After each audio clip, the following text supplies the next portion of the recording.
Alhamdulillahi Rabbil Alamin. Nahmaduhu wa nasta'inuhu wa nastaghfiruh wa na'udzu billahi min shururi anfusina wa min sayyiati a'malina. May yahdihillahu fala mudilla lahu wa may yudlilhu fala hadiya lahu. Asyhadu an la ilaha illallah wa asyhadu anna Muhammadan abduhu wa rasuluhu la nabiyya wa la rasula ba'da. Allahumma salli wa sallim wa barik ala Muhammadin wa ala alihi wa sahbihi ajma'in. Qala Allah ta'ala fi kitabihil karim, a'udzu billahi minasy syaithanir rajim. Ya ayyuhalladzina amanu taqullaha wa qulu qawlan sadida yuslih lakum a'malakum wa yaghfir lakum dhunubakum wa may yuti'illaha wa rasulahu faqad faza fawzan 'azima. Wa qala ya ayyuhalladzina amanu taqullaha wal tanzur nafsum ma qaddamat lighad wattaqullaha innallaha khabirum bima ta'malun. Jamaah salat maghrib yang dirahmati Allah, alhamdulillah summa alhamdulillah wa ba'dal alhamdulillah. Pada kesempatan petang hari ini kita melanjutkan pada bab keutamaan cinta karena Allah serta anjuran untuk melakukan saling mencintai karena Allah, dan juga ucapan yang perlu diucapkan untuk menyampaikan kepada orang yang dicintai karena Allah. Telah kita baca beberapa ayat dan satu hadis Rasulullah Sallallahu Alaihi Wasallam. Hadis yang pertama sedikit kita ulang. Wa an Anas radhiyallahu anhu anin Nabi sallallahu alaihi wasallam qala salasun man kunna fihi wajada bihinna halawatal imani. Ada 3 perkara barang siapa yang memilikinya maka ia akan merasakan manisnya iman. Ayyakunallahu wa rasuluhu ahabba ilaihi mimma siwahu. Yang pertama, bahwa Allah dan Rasulnya lebih dicintai daripada yang lainnya atau selain dari keduanya.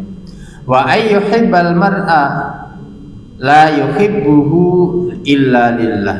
Yang kedua, tidak mencintai seseorang kecuali kecintaannya karena Allah.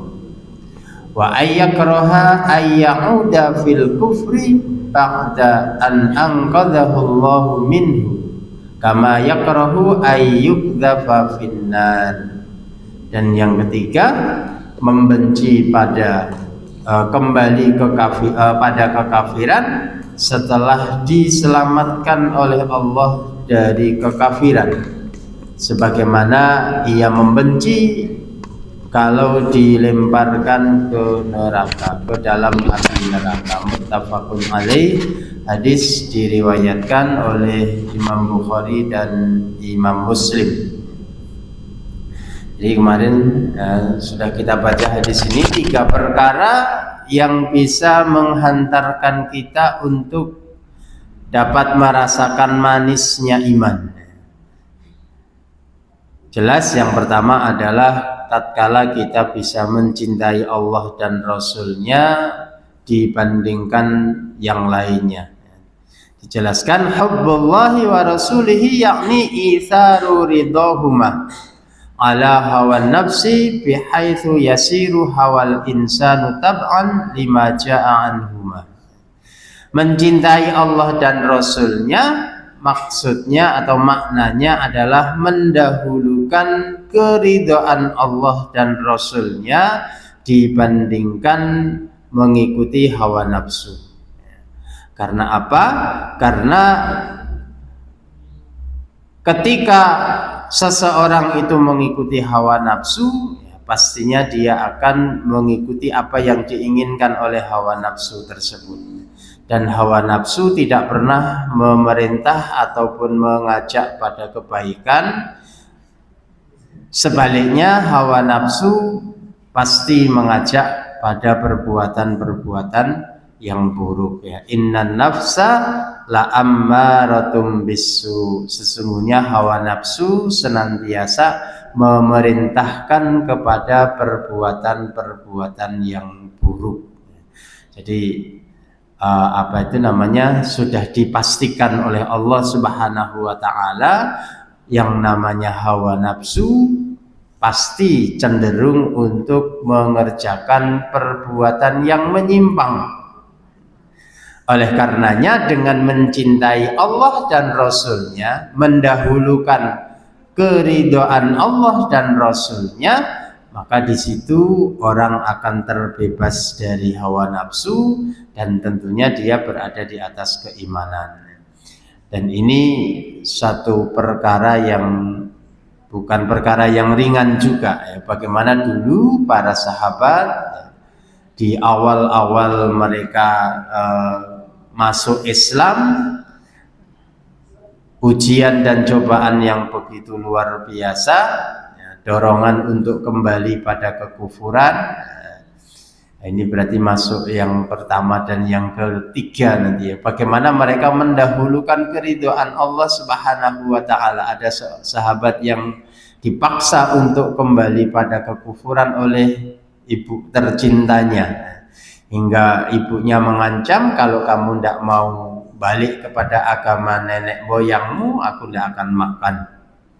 Tapi kemudian sahabat mengatakan bahwa dia akan tetap berada di atas keimanan meskipun ibunya tidak mau makan, mogok tidak mau makan. Jadi lebih mendahulukan keridhaan dari Allah dan Rasul-Nya. Sehingga dari situ bisa merasakan bagaimana dengan kesabaran di atas iman, iman itu akan terasa manis ya.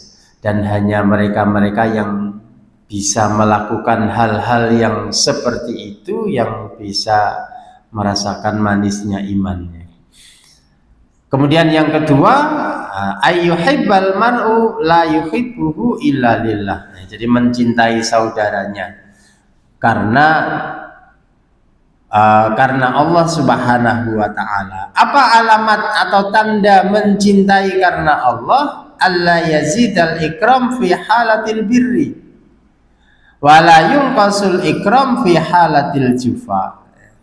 Jadi alamat atau tanda-tanda mencintai karena Allah adalah kecintaannya, rasa senangnya, menghormatinya kepada seseorang tidak akan bertambah kecuali karena kebaikan. Jadi kebaikan-kebaikan yang ada pada diri orang itu yang menjadikan tumbuh dan kuatnya rasa cinta. Bukan karena harta, bukan karena pangkat dan jabatan, bukan karena fisik, rupa dan yang lain sebagainya. Meskipun dia dalam kondisi susah, dalam kondisi kekurangan, tidak memiliki pangkat ataupun jabatan, tidak bisa memberikan kebaikan sisi finansial, tetapi karena dia adalah orang baik, dia orang soleh, dia orang yang taat kepada Allah Subhanahu wa taala, kecintaan kepada orang itu tetap tumbuh dan semakin kuat. Nah, itulah cinta karena Allah, bukan cinta karena hawa nafsu, bukan karena kedudukan, jabatan dan yang lain sebagainya. Nah, maka ketika kita merasa mengatakan atau mengaku cinta kepada seseorang, atas dasar apa cinta kita? Apakah karena hartanya, apakah karena jabatannya, karena pengaruhnya, atau karena ketaatan dia kepada Allah Subhanahu wa taala. Ketika kita mencintai dia karena ketaatan dia, kesolehan dia, maka disitulah rasa cinta tersebut akan menghantarkan kita untuk bisa merasakan manisnya iman. karena almar'u ala dini khalilihi. Dan yang ketiganya adalah kebencian untuk kembali pada kekufuran setelah diselamatkan oleh Allah. Di sini berarti setelah adanya hidayah, setelah masuk Islam, tidak suka kalau kembali pada kekufuran. Murtad itu tidak suka, sebagaimana rasa tidak sukanya kalau dilemparkan ke api neraka. Ini seperti itu yang digambarkan oleh sahabat Bilal bin Rabah ataupun sahabat-sahabat yang lain. Mereka dipaksa dengan sebegitu kerasnya agar mau kembali kepada keyakinan yang sebelumnya, tapi mereka menolak dengan keras. Karena apa? Karena mereka juga tidak suka konsekuensinya kalau kembali pada agama nenek moyang, berarti murtad, dan orang yang murtad maka dia akan dimasukkan ke dalam api neraka. Jadi poin ayyuhibbal mar'a la yuhibbuhu illa lillah. Ini poin di hadis yang pertama, mencintai karena Allah.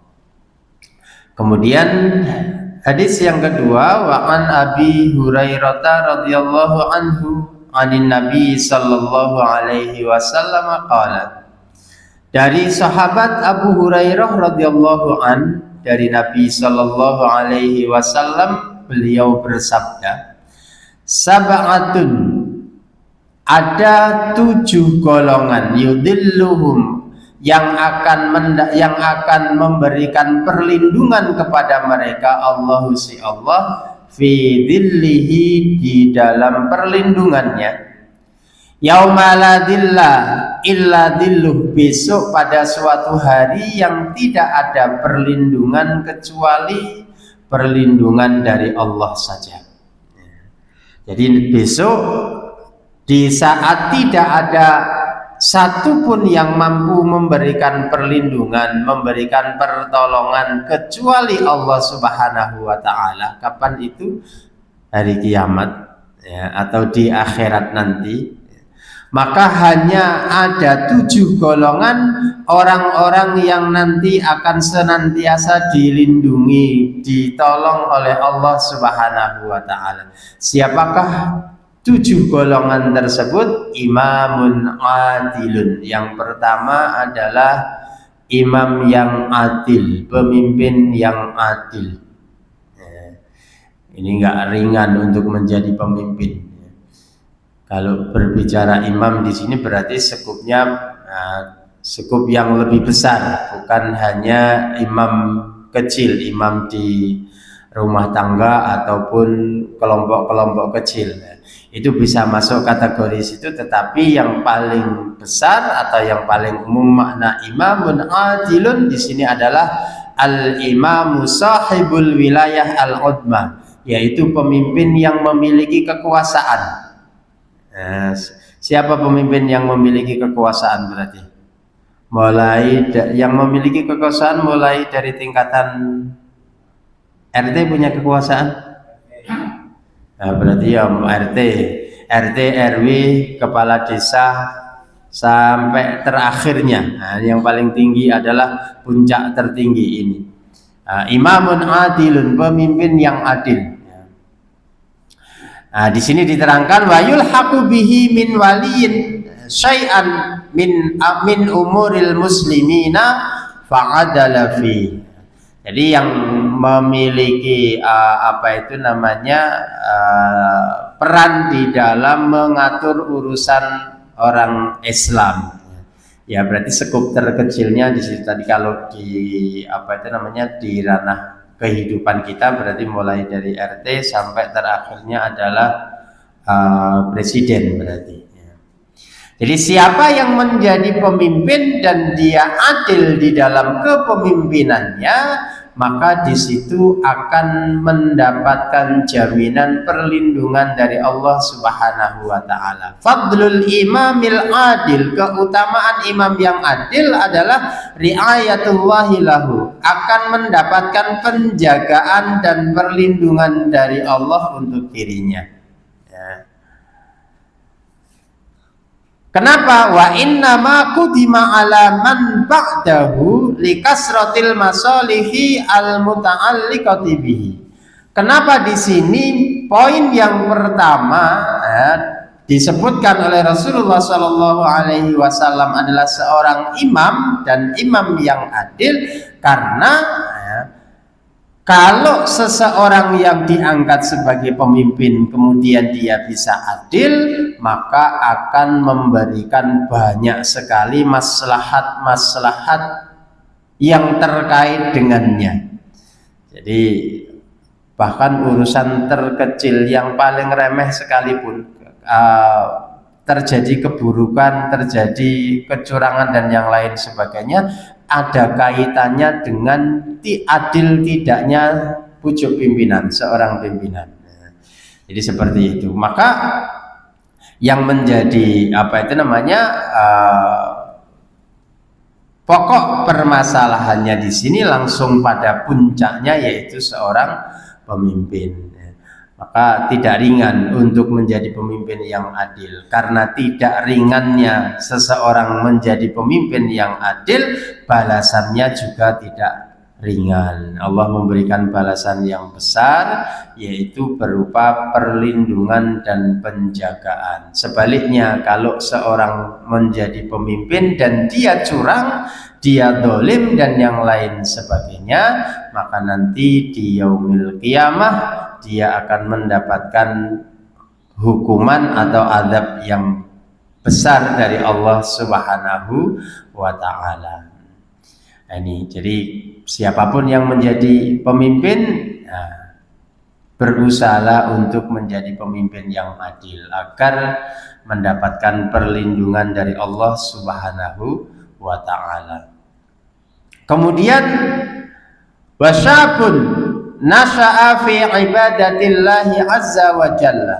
Yang kedua yang akan mendapatkan perlindungan dari Allah besok di hari kiamat adalah pemuda yang tumbuh di dalam peribadatan kepada Allah azza wa jalla. Jadi pemuda itu berarti usia akil balik, 17, 18 sampai usia 40 tahun. Masih ada berapa di sini yang 40 tahun ke bawah? Berarti tidak masuk kalau sudah 40 tahun ke atas ya. Jadi 40 tahun itu masih masuk kategori pemuda. Kalau 40 tahun ke atas berarti rojul ya.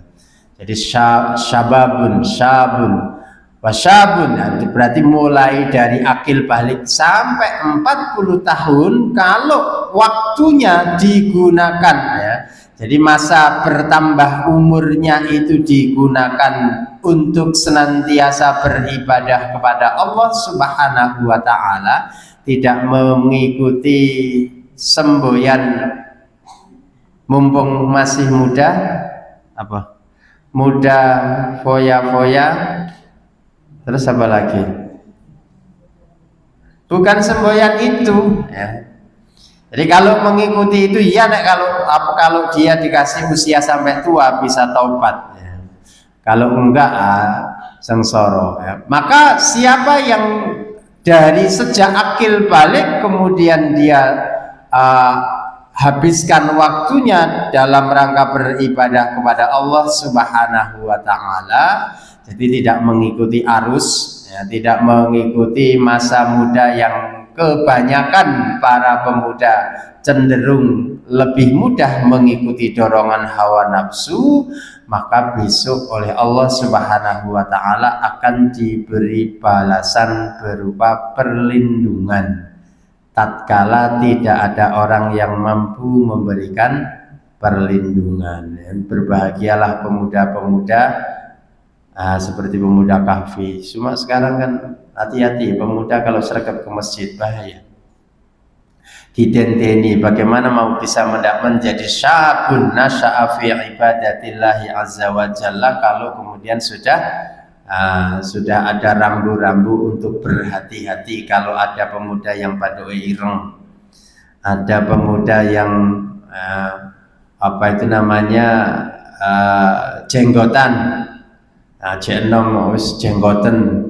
Ada pemuda yang celonone wedi kebanjiran.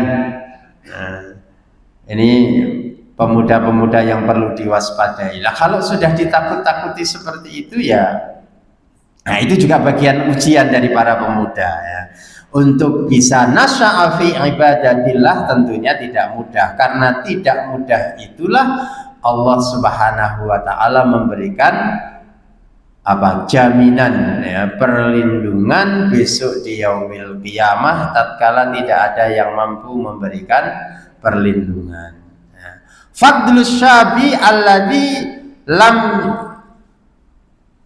lam yuzawilul ma'asi wa nasha'a ala ta'ati rabbih.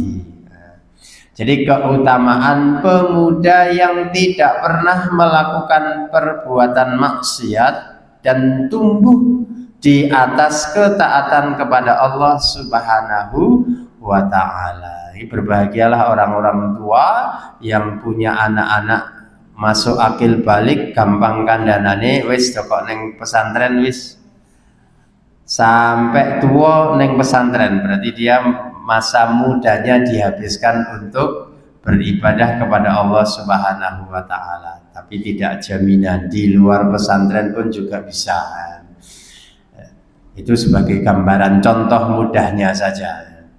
Jadi dari masa muda ikut kegiatan-kegiatan keislaman, apalagi punya kemampuan, terus kemudian menghabiskan waktunya untuk berdakwah ya. Tapi tantangannya nek ketemu calon maratuwa di penggawean apa? Apal Quran. Anakku pe mbok ingoni ngaji bu piye?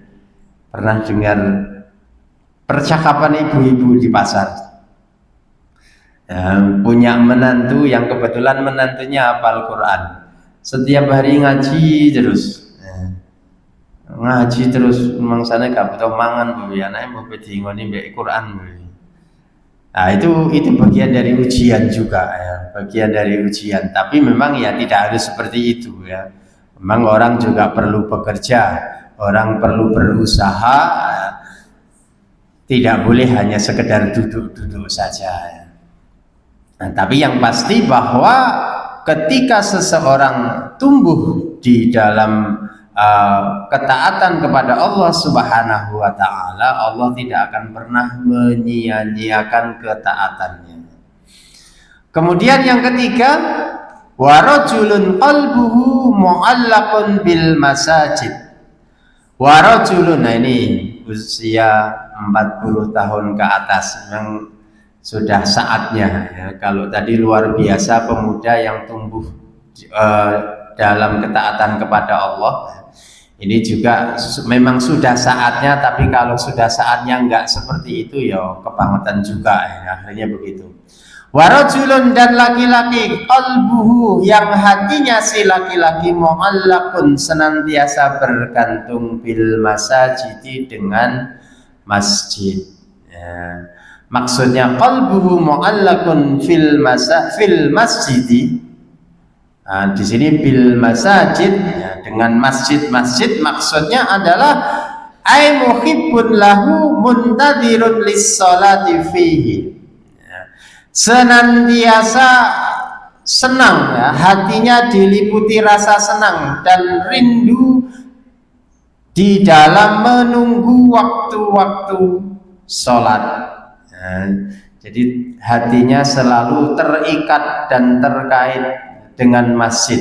Maknanya adalah senantiasa segera di dalam menjawab seruan untuk mengerjakan sholat 5 waktu dengan berjamaah. Jadi tidak pernah absen dari mengerjakan sholat fardu berjamaah di masjid. Jadi begitu mendekati waktunya, nah dia sudah bersiap-siap. Apalagi kalau sudah terdengar kumandang azan, maka dia akan segera tinggalkan aktivitasnya dan datang ke masjid untuk mengerjakan sholat dengan berjamaah.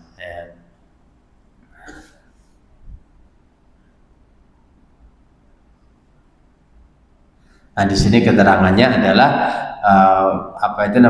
mu'allaqun bil masajid adalah kharaja minha hubban fis salati ma'al jama'ati fiha. Jadi keluar dari aktivitasnya, keluar dari rumahnya menuju masjid karena dipenuhi rasa cinta untuk mengerjakan sholat berjamaah di masjid. Jadi mu'allaqun bil masajid bukan selalu tinggal di masjid 24 jam di masjid. Nah, tidak kober mergawi, ya, bukan seperti itu. Tetapi setiap kali ada seruan adzan untuk mengerjakan sholat 5 waktu, bersegera meninggalkan semua aktivitasnya tanpa terkecuali. Ada kecualinya, kecuali ada udzur. Ya, udzurnya udzur syar'i. Di antaranya udzur syar'i adalah sakit, kemudian safar, bepergian, atau kemudian ada lagi hujan atau mungkin masyakoh yang lain, ya. Kesulitan yang lain yang memang betul-betul tidak bisa ditinggalkan. Selama tidak ada masyakoh, maka dia senantiasa berangkat ke masjid untuk mengerjakan sholat berjamaah, terutama bagi laki-laki, ya, karena bahasanya di sini rajulun berarti laki-laki yang dimaksud, bukan perempuan, ya. Karena perempuan sholatnya yang afdol itu di rumah, ya. Jadi tidak ada larangan berjamaah di masjid sepanjang tetap menjaga adab dan adab-adab di dalam mendatangi masjid atau mendatangi sholat berjamaah. Tidak boleh dilarang, ya. Boleh-boleh saja bagi perempuan untuk sholat berjamaah di masjid. Kalau laki-laki fardu sunnah muakkad, ya. Bukan ada yang mengatakan fardu ain, Imam Malik mengatakan fardu ain, kemudian jumhur mengatakan sunnah muakkad. Jadi sunnah yang sangat-sangat kuat ditekankan. Mau dikatakan wajib karena tidak ada nas yang secara spesifik, ya, secara tegas mengatakan wajib. Tidak dikatakan wajib, tetapi ada nas-nas yang menunjukkan betapa besarnya kemarahan Rasulullah atau kuatnya penekanan syariat bagi para laki-laki untuk mengerjakan sholat berjamaah di masjid. Maka kesimpulan dari ulama, sholat berjamaah di masjid bagi laki-laki adalah sunnah muakkad, ya. Jadi sunnah yang betul-betul ditekankan. Kalau tidak ada udzur syar'i tidak boleh ditinggalkan. Itu bagi para laki-laki sekali lagi. Maka ketika ada lelaki yang hatinya senantiasa bergantung dengan masjid, selalu siap segera mendatangi sholat berjamaah, dia termasuk 7 golongan yang nanti akan mendapatkan perlindungan dari Allah Subhanahu wa ta'ala. Kemudian yang keberapa berarti? Keempat, ya. Wa rajulani tahabba fillahi ijtama'a alaihi wa tafarraqa alaihi. Nah, ini poin pembahasan dalam bab ini. Yang keempat, 2 orang lelaki saling mencintai karena Allah. Keduanya berkumpul karena Allah dan berpisah juga karena Allah. Gimana ini maksudnya? Jadi dua orang saling mencintai. Tadi mencintai karena Allah, di atas tadi sudah diterangkan apa maksudnya mencintai karena Allah, yaitu mencintai seseorang karena ketaatan dia, kesolehan dia, ya, ketaatan dia kepada Allah Subhanahu wa ta'ala. Jadi yang menggerakkan hati untuk mencintai si fulan adalah ketaatan yang dilakukan oleh si fulan kepada Allah, kesolehan ahlul ilmi, ya, makanya mencintai ahlul ilmi, para ulama, orang-orang yang punya ilmu. kemudian para solihin, orang-orang soleh yang senantiasa beribadah kepada Allah Subhanahu wa Ta'ala. Nah, itulah kecintaan yang dimaksud, ya, mencintai karena Allah Subhanahu wa Ta'ala. Nah, kalau ada dua orang saling mencintai karena Allah, berarti dua orang yang saling mengutamakan ketaatan, berarti dua orang soleh, ya, saling mencintai karena Allah, berkumpul karena Allah, dan berpisah pun juga karena Allah. Ya, biar nggak susah nyari contoh. Contohnya adalah bagaimana antara Imam Ahmad bin Hambal dengan Imam Syafi'i.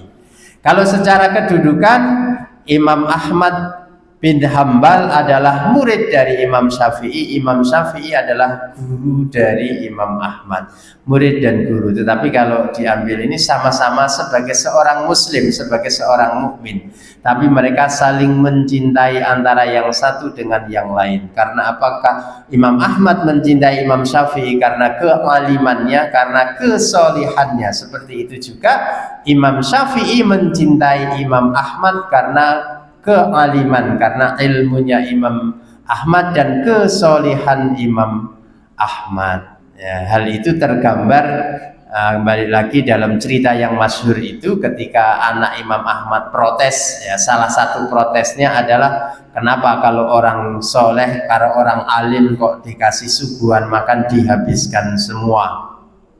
Ya, kemudian jawaban Imam Syafi'i, ya memang aku makan kelihatan rakus kayak sebulan tidak pernah makan. Apa yang dihidangkan oleh Ahmad semua aku habiskan, karena aku yakin bahwa makanan yang dihidangkan oleh Ahmad bin Hambal adalah makanan yang halal. Karena makanan yang halal pasti dia adalah makanan yang diberkahi. Aku tidak ingin menyia-nyiakan makanan yang halal dan penuh keberkahan. Maka kalau pas namu di rumah orang soleh, nggak usah sungkan-sungkan, nek disuguhi segera dihabiskan. Ora sah dadak ditawani ping bola balik nang diminum tonji. Ngerti-ngerti wae wis do ngajak mulai kabeh, waduh ombenan kurang tak ombeni. Menyesal di belakang. Ya enggak usah sungkan-sungkan kalau sudah tahu itu rumahnya orang soleh, begitu ada makanan dan sudah dipersilahkan makan, dipersilahkan minum, dang tekno. Jane kemarin ya, lebaran kemarin ya. Baleni lebaran. Nah, lebaran kon mampir ora gelem, mampir kon mangan ya ora gelem, kurdi makanan jadi pajangan tok. Mestinya kalau pas namu di rumahnya orang soleh, kesempatan mumpung iso namu di rumah orang soleh, ente ono panganane. Ya, karena makanan yang dihidangkan oleh orang soleh, kalau yakin dia sebagai orang soleh, berarti yakin juga makanan yang dihidangkan adalah makanan yang halal. Nah, makanan yang halal pasti makanan yang dipenuhi dengan keberkahan. Rasa mikir neng buri kok wong tuan rumah panganan dintekno kabeh salahmu wong mbok suguhno gitu. Enggak usah berpikir itu, yang penting begitu dikasih disuguhi makanan entek ono, karena penuh dengan keberkahan. Kan ra mungkin tiap hari namu, paling setahun pisan iku nek pas kober. Itu. Jadi itu gambarannya. Jadi ketika ada dua orang lelaki saling mencintai karena Allah, berkumpul karena Allah, ya berkumpul. Nah, ini termasuk perkumpulan karena Allah Subhanahu wa Ta'ala dalam majelis ilmu, dalam majelis silaturahim. Itu berkumpul karena Allah. Ya. Jadi berkumpul karena Allah, berpisah juga karena Allah. Maka nek pas ngaji kuwi ojo di ngaji wae kesel. Nah, di WA gak ngaji. Nah, di WA sing WA padahal bestine ora panitiane. Gak ngaji. Sekali-kali pray mosok ngaji bendino. Malam Selasa ngaji, malam Setu ngaji. Malam apa lagi Pak sini ngajinya? Cuma seminggu 2 kali tok toh. Di Surabaya itu malam 4 kali, Pak. Malam Senin, malam Selasa, malam Kamis, malam Sabtu, malam Ahad 4 kali. Oh tapi ini Ustadznya meninggal satu, nggak tahu kayaknya libur yang satu berarti. Saya aja sampai apa iya seminggu ping 4 jamaah ono apa ora gitu. Seminggu sekali atau sebulan sekali saja, kalau rutin itu aja lihat bulan kelima engko jamaah wis kurang. Karena majelis rutin itu majelis yang boseni, maka nggak ada pengajian rutin kok masjid Kebak itu ora ono. Ono deh di Jalan Tengku Umar itu jamaah banyak ya. Nah, Al-Islah piye carane ben jamaah akeh? Rakyatnya kurang akeh berarti. Jadi rata-rata di mana-mana yang namanya pengajian rutin itu yang datang itu bisa dihitung dengan jari. Karena apa? Ya, apa itu sesuatu yang bersifat dawam berterusan itu bosseni. Maka kadang pikirannya kalau tidak bisa datang hari ini, besok masih bisa datang lagi. Itu pikirannya. Sehingga ketika mungkin aras-arasan nggak datang atau mungkin ada keperluan sedikit saja nggak datang, bisa jadi alasan dan seterusnya.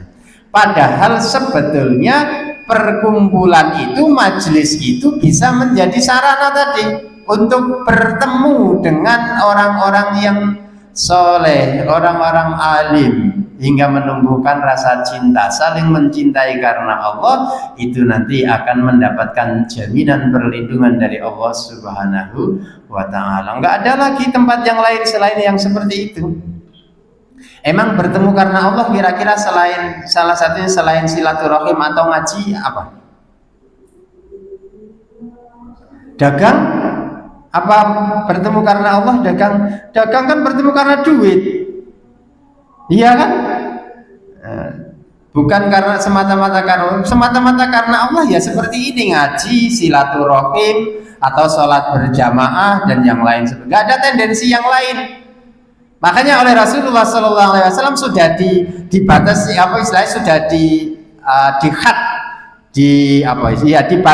dibatasi siapa yang keluar dari rumah menuju masjid tidak ada tujuan yang lain kecuali untuk sholat berjamaah, maka setiap langkah yang dia langkahkan akan diangkat 1 derajat. Dalam arti yang lain, setiap langkah yang ia langkahkan menghapuskan 1 dosa supaya tidak nyabang tujuannya. Nah, jadi betul-betul karena Allah perginya. Nah, maka ketika bertemu karena Allah, di situ adalah satu media yang nanti akan mendapatkan jaminan dari Allah Subhanahu wa ta'ala. Kemudian tak selesaikan Pak, cukup ini.